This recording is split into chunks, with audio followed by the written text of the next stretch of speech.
Hello friends, welcome to కీర్తి వంటిల్లు. ఈరోజు వీడియోలో పప్పు చెక్కలు కరకరలాడుతూ గుల్లగా క్రిస్పీగా రావాలి అంటే ఎలా తయారు చేసుకోవాలో ఈజీగా చేసి చూపిస్తాను, చూసేయండి. ఫస్ట్ ఒక మిక్సింగ్ బౌల్లోనికి 2 కప్పులు బియ్యం పిండి వేసుకోవాలి. బియ్యం పిండిని ఇంట్లోనే తయారు చేసుకున్నాను. రేషన్ బియ్యంని నీళ్ళతో శుభ్రంగా కడిగి బియ్యాన్ని బాగా ఎండపెట్టుకొని మిల్లు పట్టించాను.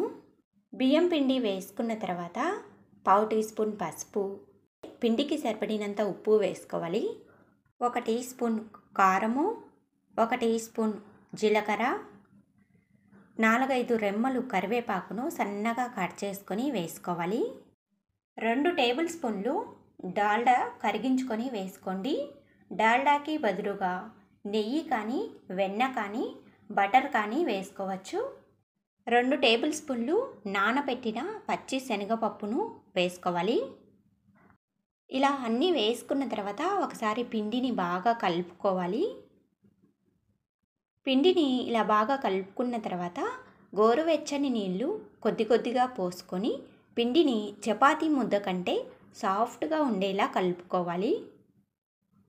పిండిని ఈ విధంగా ముద్దలాగా కలుపుకున్న తర్వాత చేతులకి కొద్దిగా నూనెని అప్లై చేసుకొని పిండిని కొద్ది కొద్దిగా తీసుకొని చిన్న చిన్న రౌండ్ బాల్స్లా చేసుకోవాలి. పిండి మొత్తాన్ని ఇలా చిన్న చిన్న బాల్స్ లాగా చేసుకొని పెట్టుకోవాలి. పిండి బాల్స్ ఆరిపోకుండా కాటన్ క్లాత్ని నీళ్ళల్లో అద్దుకొని నీళ్ళన్నీ గట్టిగా ఒత్తేసుకొని పిండి బాల్స్పై కప్పుకోవాలి. ఇప్పుడు ఒకే సైజులో ఉన్న 2 కవర్లు తీసుకోవాలి. ఒక కవర్ని గ్యాస్కి దగ్గరగా ఉన్న టేబుల్పై కానీ బండపై కానీ పరుచుకోండి. ఇలా పరుచుకున్న కవర్పై 1 స్పూన్ నూనె వేసుకొని కవర్ మొత్తానికి అప్లై చేసుకోవాలి. ఇప్పుడు పిండి బాల్స్ని ఒక్కొక్కటిగా తీసుకొని నూనె అప్లై చేసి పెట్టుకున్న కవర్పై కొద్ది కొద్దిగా గ్యాప్ ఉండేలాగా లైనుగా పెట్టుకోవాలి. ఇప్పుడు మరో కవర్ని ఈ పిండి బాల్స్పై పెట్టుకోవాలి. కవరు అటు ఇటు కదలకుండా పిండిని అలా అదిమినట్టుగా ఒత్తుకోండి. అడుగు భాగం ప్లెయిన్గా ఉన్న గ్లాస్ కానీ కప్పు కానీ తీసుకోవాలి. ఈ కప్పుతో పిండి బాల్స్ని సమానంగా రౌండ్గా ఒత్తుకోవాలి. ఎక్కువ పల్చగా లేకుండా ఎక్కువ మందంగా లేకుండా అప్పచ్చులాగా ఒత్తుకోవాలి. పైన వేసుకునే కవర్కి నూనె అప్లై చేయాల్సిన అవసరం లేదు. ఇలా పిండి బాల్స్ పైన కవర్ వేసుకొని ఒత్తుకుంటే కప్పుకి పిండి అంటుకోకుండా ఉంటుంది. ఇలా అన్ని చెక్కల్ని రౌండ్గా చేసుకున్న తర్వాత పైన ఉన్న కవరు స్లోగా తీసుకోవాలి. ఇప్పుడు స్టవ్ ఆన్ చేసుకొని స్టవ్ పై డీప్ ఫ్రైకి సరిపడినంత ఆయిల్ని పెట్టుకొని వేడి చేసుకోవాలి.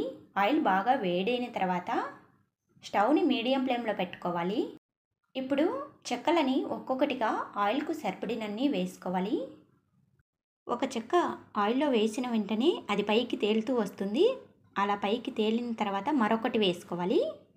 ఇలా ఒకటి పైకి పొంగిన తర్వాత మరొకటి వేసుకోవాలి. ఇలా అన్ని ఆయిల్కు సరిపడినన్ని వేసుకోండి.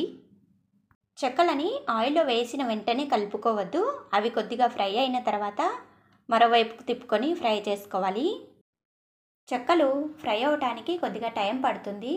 చెక్కల్ని బాగా ఫ్రై చేసుకుంటేనే క్రిస్పీగా కరకరలాడుతూ వస్తాయి, లేదంటే మెత్తగా ఉంటాయి. ఇలా బాగా ఫ్రై చేసుకున్న తర్వాత వీటిని ఆయిల్ నుండి బయటికి తీసి ఒక ప్లేట్లోకి వేసుకోండి. పప్పు చెక్కలన్నిటినీ ఫ్రై చేసుకొని తీసుకున్న తర్వాత చూపిస్తున్నాను. చెక్కలు ఈ విధంగా చేస్తే గుల్లగా కరకరలాడుతూ క్రిస్పీగా ఎక్కువ రోజులు నిల్వ ఉంటాయి.